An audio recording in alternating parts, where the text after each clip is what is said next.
A kiejtés gyakorlása nagyon fontos a magyar nyelvtanulásban. A jó kiejtés segít, hogy mások jól értsenek minket,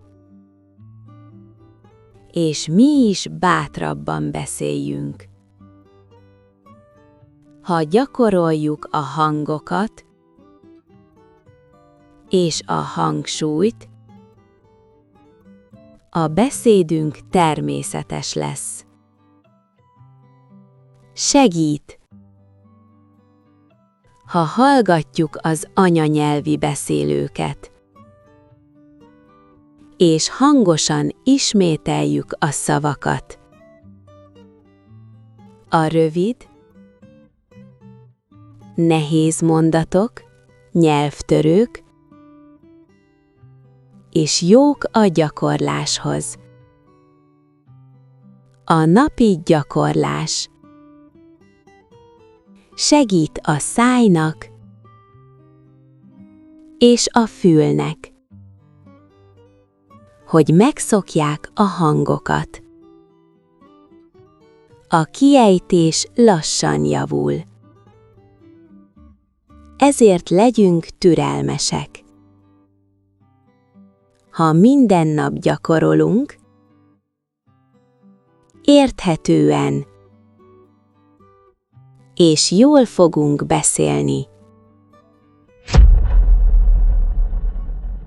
A kiejtés gyakorlása nagyon fontos a magyar nyelvtanulásban. A jó kiejtés segít, hogy mások jól értsenek minket, és mi is bátrabban beszéljünk. Ha gyakoroljuk a hangokat és a hangsúlyt, a beszédünk természetes lesz. Segít, ha hallgatjuk az anyanyelvi beszélőket, és hangosan ismételjük a szavakat. A rövid, nehéz mondatok, nyelvtörők, és jók a gyakorláshoz.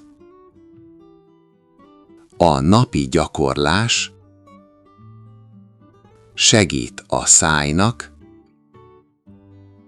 és a fülnek, hogy megszokják a hangokat. A kiejtés lassan javul. Ezért legyünk türelmesek. Ha minden nap gyakorolunk, érthetően és jól fogunk beszélni.